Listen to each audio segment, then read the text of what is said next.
हमेशा की तरह रामलाल जी अपने शाम के सैर सपाटे से लौट आए थे। वह अपने जूते उतार ही रहे थे कि बहू ने पूछा, बाबूजी, आज हम पार्टी में जा रहे हैं, हम वहीं से खाकर आएंगे। आज रात के खाने में आप क्या खाएंगे बताइए। रामलाल जी सोचने लगे, आज रविवार तो नहीं है और ना ही किसी की शादी है, जरूर किसी पार्टी में जा रहे होंगे। छोड़ो, मुझे क्या करना है इस उम्र में।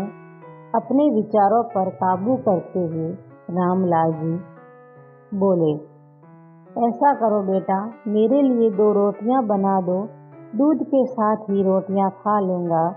बहू तुरंत बोल उठी, बाबूजी, सुबह ही जो रोटियां बनाई थी उनमें से 2 रोटियां अभी भी बची हुई है। अगर आप बहू ने अपना वाक्य अधूरा ही रहने दिया, लेकिन रामलाल जी अच्छी तरह समझ गए थे कि वह क्या कहना चाहती थी। सुबह की रोटियां खाई तो गैस हो जाएगा। सुबह भी बहू ने मसाले वाली सब्जी ही बनाई थी, जिसके चलते अभी तक खट्टी डकारें आ रही है। और इस उम्र में पेट को संभालना मतलब किसी बिगड़े हुए बच्चे को संभालने से भी ज्यादा कठिन काम। बाबूजी बहू से बोले, नहीं बेटा, इस उम्र में सुबह की रोटियां नहीं खा सकता, तुम्हें थोड़ी तकलीफ होगी, लेकिन मेरे लिए 2 ताजी रोटियां बना दो। बहू को बहुत गुस्सा आया। वो गुस्से में ही बड़बड़ाते हुए उठी, अब 2 रोटियां बनाओ या 10, काम तो उतना ही बढ़ेगा। आटा गूंदो, रोटियां बनाओ, किचन और बर्तन साफ करो। इन्हें सिर्फ ऑर्डर देना है, काम तो मुझे करना पड़ता है ना। बस दिन रात इनकी ही सेवा करते रहो। बहू के बोल रामलाल के कानों पर पड़ रहे थे।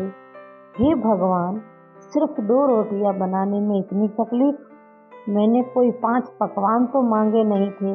उन्हें बहुत गुस्सा आ गया, लेकिन गुस्सा वहाँ किया जाता है जहाँ कोई सुनने वाला हो। उन्होंने अपना गुस्सा निगल लिया। अब तो उन्हें जितनी जल्दी गुस्सा आता था उससे जल्दी चला भी जाता था। रामलाल जी को अपनी पत्नी की बहुत याद आई। निर्मला के जीते जी उन पर कभी बासी रोटी खाने की नौबत नहीं आई थी। उल्टा खाने में 10 चीजें और मिल जाती थी। खाने के साथ मीठा, पापड़, अचार, दही, छाछ, सलाद और पता नहीं क्या क्या। रामलाल जी को बहुत बुरा लग रहा था। रहने दो बहू, मैं सुबह की रोटी ही खा लूंगा। फिजूल में तुम्हें तकलीफ होगी, और वैसे भी तुम्हारे हाथों की रोटी बहुत मुलायम होती है, मुझे चलेगा। मेरी वजह से तुम लोगों को देर नहीं होनी चाहिए। और बहू तो चाहती भी यही थी। फिर वह अपनी आवाज मीठी करते हुए बोली, बाबूजी, आप चाय लेंगे क्या? रामलाल जी अपने चाय पीने की इच्छा को दबाते हुए बोले, वैसे कोई खास इच्छा नहीं है चाय पीने की, मगर तुम अपने लिए बना रही हो तो मेरे लिए भी थोड़ी बना देना। हाँ बाबूजी, मैं अपने लिए बनाने वाली हूँ, आपके लिए भी बना देती हूँ। बोलकर बहू रसोई घर के अंदर चली गई। रामलाल जी खुद से ही बातें करने लगे। अभी तो लाखों की जायदाद है मेरे पास, यह घर भी मेरे नाम पर है और खाते में भी लाखों रुपए पड़े हैं। कभी बेटा विषय निकालता है तो मैं बोल कर टाल देता हूँ कि मेरे बाद तेरा ही तो है सब कुछ, और फिर भी 1 कप चाय और 2 ताजी रोटियों के लिए तरसना पड़ता है।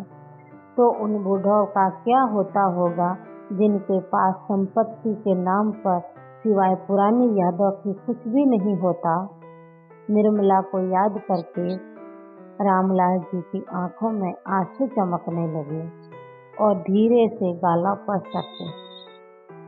अनीता के होते हुए उन्होंने घर का कोई भी काम नहीं किया था। आर्थिक जवाबदारियों के अलावा उनकी और कोई जवाबदारी नहीं थी। उनके व्यापार ने भी उन्हें अच्छा साथ दिया था। वह भी अनीता से बहुत प्यार करते थे, लेकिन कभी जता या बता नहीं पाए।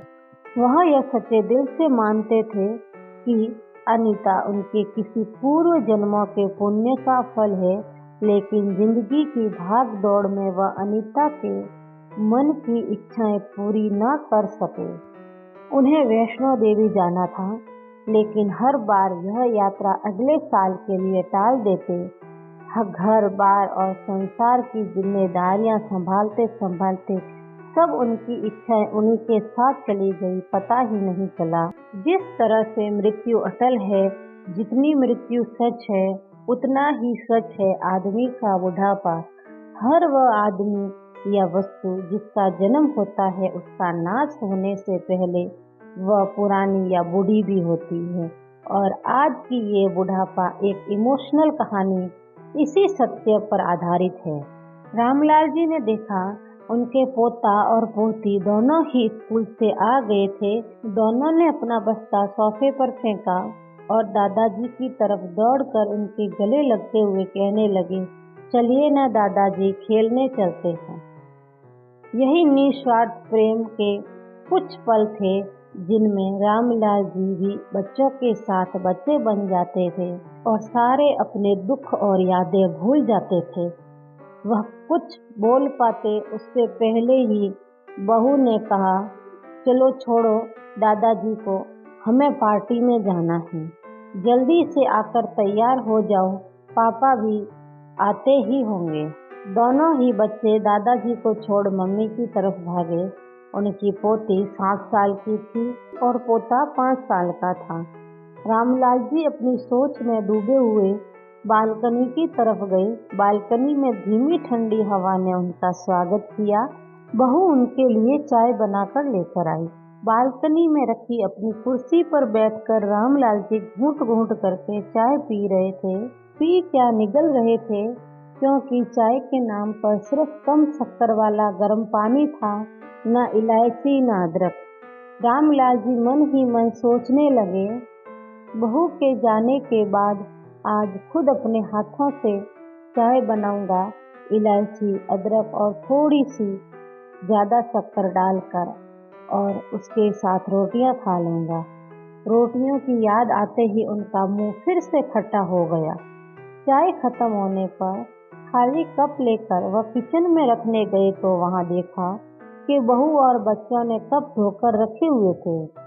उन्होंने भी अपना कप धोकर रख दिया और अपनी डायरी लेकर बालकनी में आ गए। बालकनी में बैठे बैठे उनकी नज़र सूखी हुई तुलसी के पौधे पर गई।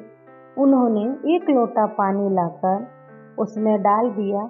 कुछ मिनटों बाद ध्यान से देखने पर उन्हें पता चला कि सूखे हुए तुलसी के पौधे में नई कुपले जैसे मुस्कुरा रही हो।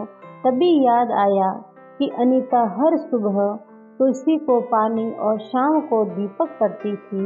अब तो शाम को ना तुलसी को और ना ही भगवान के मंदिर में दिया जलता है। पता नहीं कितने संस्कार, इतनी अच्छी आदतें अनीता सब अपने साथ ले गई। रामलाल जी आसमान की तरफ देखकर बोले, अनीता, मुझे और इस घर को अभी तुम्हारी जरूरत थी। तुम क्यों हमें छोड़कर चली गई? तुमने मुझे धोखा दिया। तुमने हमेशा साथ रहने का वचन तोड़ दिया। तुम मुझे अकेला छोड़कर चली गई। रामलाल जी की आंखें भर आई। पापा, इतनी ठंडी हवाएं बह रही है और आप है बालकनी में बैठे हैं। अंदर आ जाइए, नहीं तो बीमार पड़ जाएंगे। बेटे ने रामलाल जी से कहा। बेटा, बहू और पोता पोती सब तैयार होकर पार्टी के लिए निकल रहे थे। किसी ने झूठ मूठ ही मन रखने के लिए भी उनसे नहीं पूछा कि साथ चलिए। बाबा, आप खाना खाकर जल्दी सो जाइएगा, हमें आने में जरा देर हो जाएगी। ज़्यादा देर तक जागना आपकी सेहत के लिए अच्छा नहीं है। हमारे पास घर की दूसरी चाबी है, हमारी चिंता मत कीजिए। बेटे ने जाते हुए कहा, ऐसे बोल रहे हैं जैसे मेरी सेहत की बहुत फिक्र है। कितने दिनों से बोल रहा हूँ डॉक्टर के पास ले चलो, बीपी बढ़ा हुआ है, शुगर भी चेक करवाना है। थोड़ा सा भी चलता हूँ तो हांफने लगता हूँ। बेटा कहता है कि बुढ़ापे में यह सब तो होता ही है, ज्यादा भ्रम मत पालिए। वहाँ बेटा बूढ़े बाप के पास बैठने के लिए थोड़ा सा भी टाइम नहीं है तेरे पास, और पार्टी के लिए टाइम ही टाइम है। ऐसे अनगिनत विचार उनके दिमाग में चल रहे थे, लेकिन फिर भी उन्होंने हाँ में ही सिर हिलाया। सभी पार्टी में चले गए। रामलाल जी हॉल में रखी कुर्सी पर आकर बैठे। खाना खाने की अभी कोई इच्छा नहीं थी, इसीलिए टीवी चालू की। आज वैलेंटाइन डे था, प्यार का दिन, इसीलिए टीवी पर उसी के बारे में दिखा रहे थे। रामलाल जी की नजर पास में रखे अपनी पत्नी की फ्रेम पर गई, जिसने लाल कलर की साड़ी पहन रखी थी। प्यार तो उन्होंने भी खूब किया था अनीता जी से, पूरी जिंदगी किया था, जी जान से किया था, लेकिन कभी बोल नहीं पाए। टीवी पर दिखा रहे थे, लोगों ने लाल कपड़े पहन रखे थे, हाथों में लाल फूलों के गुच्छे लेकर वह ग्रीटिंग कार्ड्स की खरीदी कर रहे थे। पता नहीं रामलाल जी के मन में क्या आया, उन्होंने अपने पैसों का बटवा लिया और निकल पड़े। अनीता जी की याद में चलते चलते वो एक आइसक्रीम पार्लर के पास पहुंचे। उनको श्वास चढ़ गया था, उनके सांसों की गति तेज हो गई थी। आइसक्रीम पार्लर के पास एक कुर्सी पर वह आकर बैठे, तभी वहां पर एक छोटी बच्ची आई जो गुब्बारे बेच रही थी। बच्ची बोली, दादाजी गुब्बारे लोगे क्या? इतने ही बचे हैं, बिक जाएंगे तो जल्दी घर चली जाऊंगी। रामलाल जी ने देखा 10-12 रंग बिरंगे गुब्बारे थे। उन्हें याद आया कि अनीता जी को भी गुब्बारे बहुत पसंद थे, लेकिन अब गुब्बारे लेकर क्या करूं? उन्हें बच्ची की आंखों में सच्चाई और आशा दिखी। उन्होंने 200 रुपये दिए और सारे गुब्बारे खरीद लिए। उन्हें फिर से अनीता जी की याद आई, क्योंकि वह भी घर से निकलते समय हमेशा थोड़े एक्स्ट्रा पैसे लेकर निकलती थी और किसी न किसी जरूरतमंद की मदद किया करती थी। कभी वो टोकते तो वह कहती, हमें भगवान ने लेने वालों के नहीं देने वालों की लाइन में खड़ा किया है, और थोड़े से रुपयों के बदले में हमें लाखों की दुआएं मिलती है, तो मुझे टोका मत कीजिए। आंखों में आंसुओं के साथ रामलाल जी खड़े हुए रास्ते के बीचों बीच आए।